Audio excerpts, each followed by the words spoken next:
When it comes to college admissions, how much of a role should race play?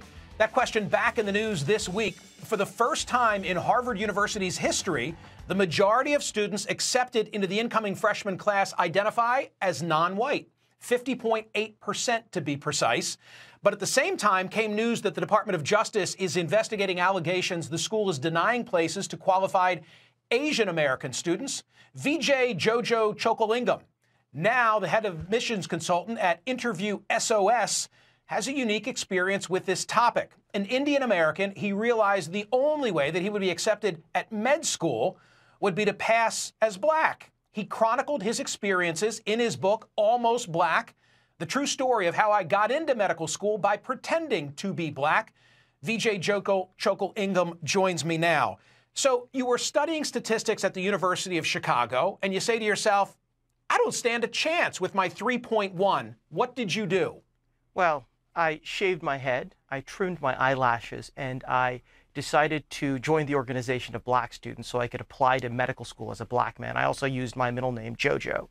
I subsequently interviewed at medical schools across the country and managed to get waitlisted at Washington University and the University of Pennsylvania, then ranked the second and the third and fourth best medical schools in the country, and got into St. Louis University School of Medicine, despite the fact that my pretty pitiful 3.1 GPA was dramatically lower than their average of 3.7. Now, I wanted to mention a statistic you mentioned earlier in the program, which is that the majority of Harvard is now a minority. And I don't think that's true. I think that's very deceptive, because I think you're forgetting about the Pocahontas factor. And that is that there's a large number of people who are whiter than winter in Alaska who pose as minorities based on flimsy reasons. And as a result, it skews the statistics because they know that it can improve their chances of admission. So self-reporting of statistics that a minority, I don't think that's necessarily the best data to use. So, Vijay, what you're saying is that you didn't just check a box. You went full-on Tootsie, and there are others out there who may not adopt the personification of a particular group. But they're checking the same box in the same way. I'm an independent admissions consultant. I have so many clients who, they have an African-American great-great-grandfather, their great-great-grandmother was Hispanic or something like that, and for very flimsy reasons, they call themselves minority because they know it's going to improve their chances of admissions. So we cannot ignore the Pocahontas factor when you look at that statistic that 51% of people at Harvard are saying that they're all right, well, listen, because you are using the nickname, let's go there. You've said that what Lincoln did vis-a-vis slavery, Trump will do vis-a-vis affirmative action. Explain. I believe that President Trump, by appointing conservative anti-affirmative action justices and by using the Justice Department to go after the colleges and universities, I believe that he will end affirmative action like Lincoln ended slavery. As you know, Bob Jones University many years ago lost its nonprofit status because of its racist policies. Similarly, when it comes to the issue of affirmative action, the colleges and universities have pleaded guilty as charged.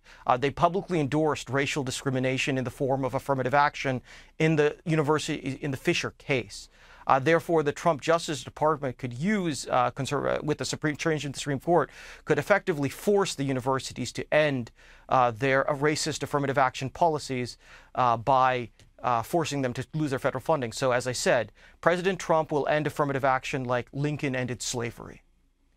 And I want to put on the screen a pie chart that shows the breakdown of this incoming class at Harvard. And I want to ask you a question. 22.2% Asian American.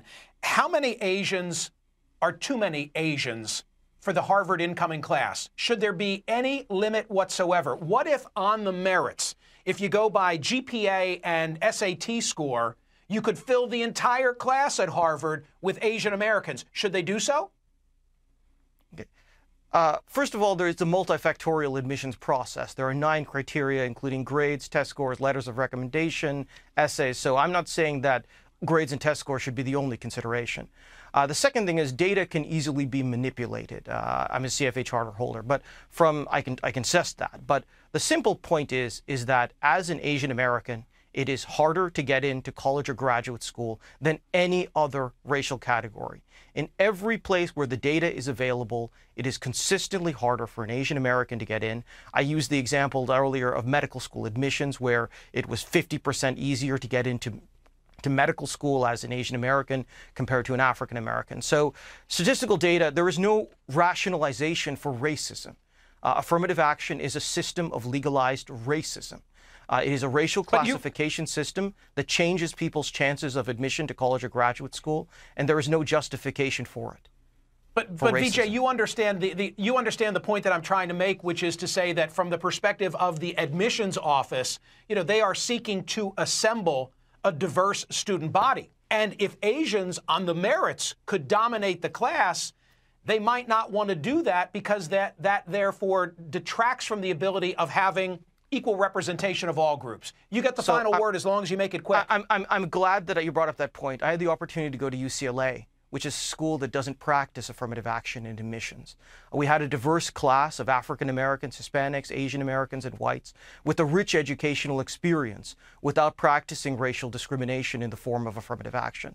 So I don't want anyone to believe that affirmative action racism is essential to a good education. Understood. Vijay Jojo Chokal-Ingam, by the way, Mindy Kaling's brother. I saved that for the end. Thank you for being here.